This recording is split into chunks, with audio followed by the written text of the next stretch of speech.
You want the best for your car? You already watch our tutorials. So the best place for the best deal is to buy from the Mr. Auto app. Easy, fast, and with better prices than on the website.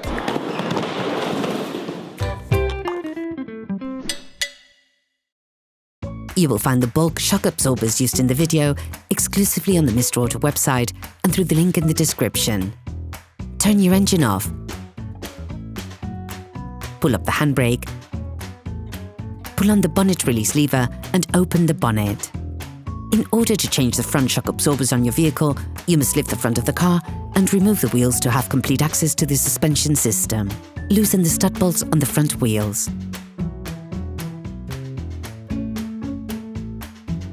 Raise the front of the vehicle and put it in the two-axle stands. We strongly suggest watching the tutorial, raising your vehicle safely before carrying out this step. You will then be able to take off the wheels. Don't forget to slide them under the vehicle. To disassemble the front shock absorbers, it is first important to remove the windscreen frame and the windscreen wiper. Before removing the windscreen wipers, place adhesive tape in order to keep a precise indication of their location at the end position. This will make it possible to correctly position them when reassembling. Using a 13mm spanner, release the holding nut on the windscreen wipers. Remove the wiper arm by making slight movements up and down. If it doesn't come easily, we recommend using a car wiper arm puller to make the task a little easier. Remove the various different rivets that hold the upper part of the windscreen bay in place by lifting the central parts and pulling up. Remove the hose for the windscreen washing liquid.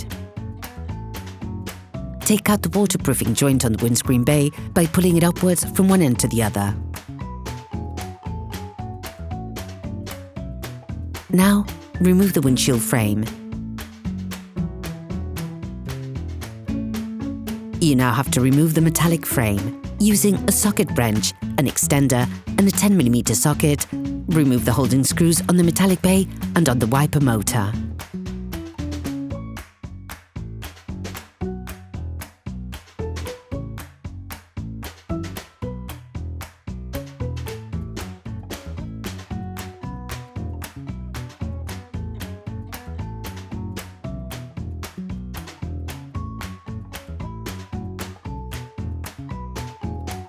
To access the last screw, remove the motor and disconnect it. Unscrew the last screw.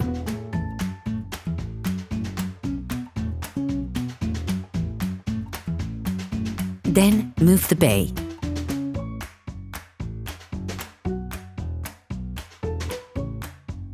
You can now access the heads of your car's shock absorbers. Using an 18mm spanner, a socket wrench and a Torx T40 socket, unscrew the lock nut on the head of the shock absorber a little. This will then enable you to loosen the shock absorbers a little for the next movements. Remove the ABS sensor cable. Brush the holding base on the brake hose as well as on the nut on the screw found on the bottom of the shock absorber. These elements can often get jammed, so use a penetrating oil to facilitate the operation. Using a socket wrench and a 14mm socket, unscrew the holding base on the brake hose. Then remove it. Using a socket wrench and a 17mm socket, unscrew the lug nut on the foot of the shock absorber.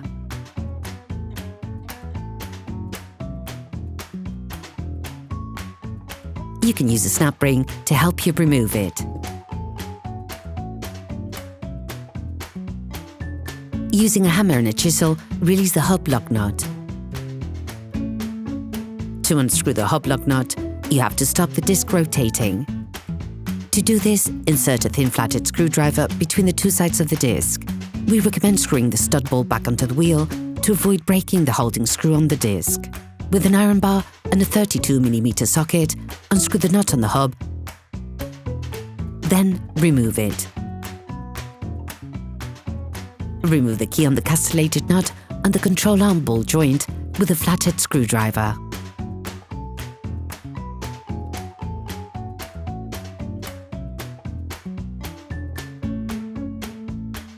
Then unscrew the nut using a 90mm spanner.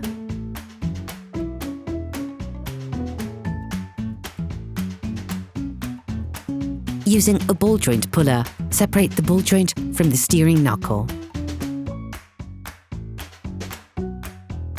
Using a crowbar, lever off the control arm from the steering knuckle. You can now remove the gimbal from the steering knuckle. Using a hammer, slide a thin chisel into the opening of the steering knuckle. This will slightly separate it and help remove the shock absorber. Lightly tap the steering knuckle to free the bottom of the shock absorber.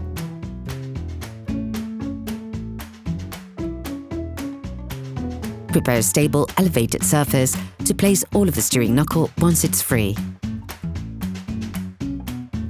Finish unscrewing the lug nut from the top of the shock absorber. Hold the shock absorber with one hand while finishing the unscrewing with the other one. Put the shock absorber to the side. Please support us, subscribe and like the video, that will be really cool. In order to change the shock absorber, you must now separate it from the spring. You can find a description of the tool used in the video, which we think is most adapted to the operation. Careful, pay attention as you compress the spring. This is not without risk and should be undertaken paying very careful attention. Install the shock absorber on the tool, then tighten the mobile flange against the spring, controlling its position carefully. Once the shock absorber is outside of the spring, you can remove the lower suspension strut support bearing. Use a 70mm offset wrench and a Torx T40 socket to unscrew the nut on the shock absorber stem.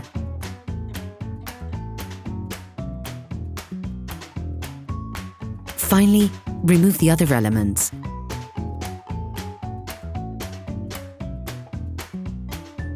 Remove the shock absorber from the spring, then remove the stop plate.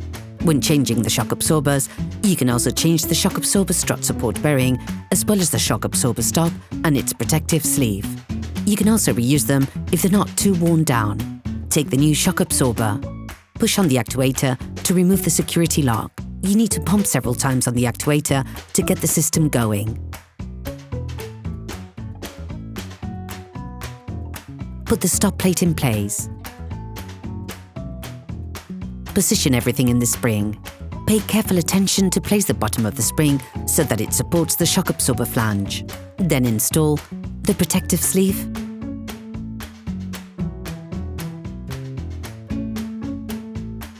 the upper shock absorber support, the turning stop plate, and finish by screwing on the lug nut onto the shock absorber stem. Firmly tighten.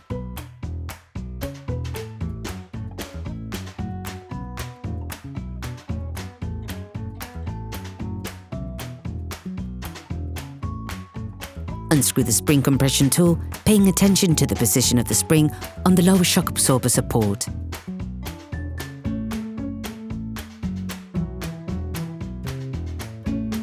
Put the lower suspension strut support bearing. You have now finished preparing the new part. Start by putting the shock absorber in place.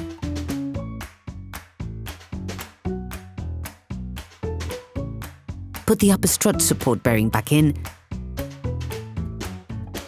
Then screw the head of the shock absorber back in, starting the process by hand. Sand and grease the inside of the steering knuckle to help facilitate the reinsertion of the shock absorber.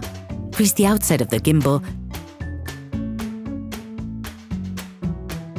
that you will start sliding into the steering knuckle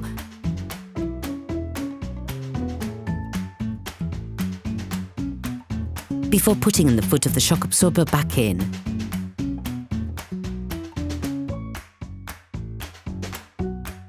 You can use a hammer to help you, making slight taps until you reach the metallic plate stop, which is at the same level as the opening of the steering knuckle at the foot of the shock absorber. You can now remove the metal chisel. Screw the screen at the foot of the shock absorber back in.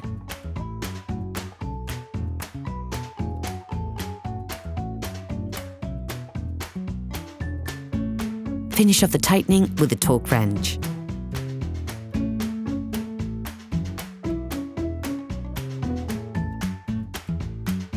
Screw the holding base on the brake hose back in.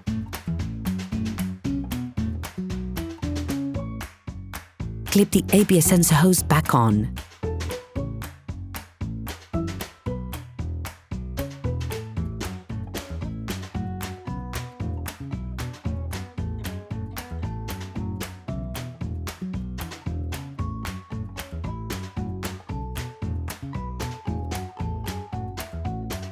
Screw the screw at the foot of the shock absorber back in.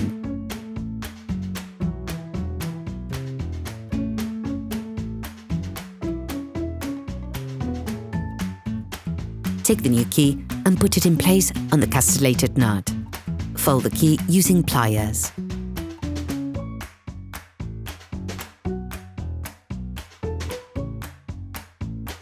Now you can put the flange back on the hub. Finish off the tightening with the Torx wrench. Reinsert it using a hammer and a chisel. Finish off screwing the nut on the shock absorber head. Finish off the tightening with the Torx wrench. Then put the metallic frame back in. Screw all the screws back in.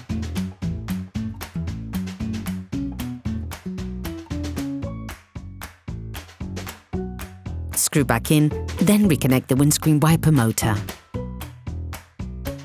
Put the windshield frame back in place along with the plastic rivets. Reconnect the hose for the windscreen washing liquid. Put the waterproof joint back on, then the windscreen wiper arms without tightening excessively.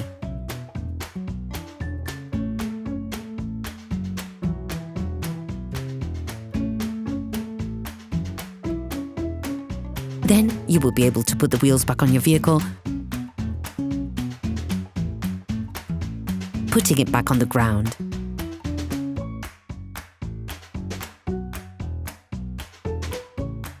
Operation completed. Hello, if this video helps you, like and subscribe.